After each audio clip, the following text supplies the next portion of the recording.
ZFM motor running on pulse width modulator boards. It's at 12 volts and 0.7 amps, but it's fluctuating. We're running at 12 volts, about 0.7 amps. And you can see the motor is turning, although very slow.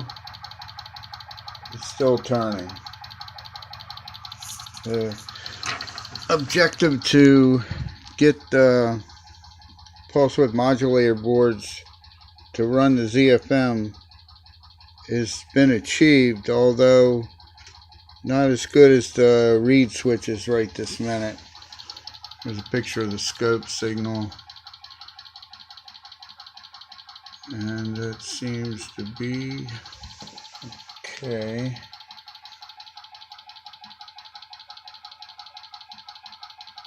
You can see that. And then you go back to the motor. The motor is running, and it's running off of a DC power supply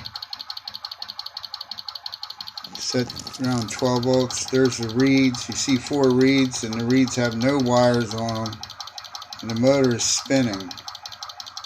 You see the ZFM card.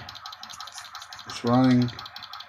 Everything is cool to the touch, and you see the wires coming down here to the boards, providing the ZFM signal input into the reed inputs off of the PWM boards. Well, that's it for this video, and hope you liked it.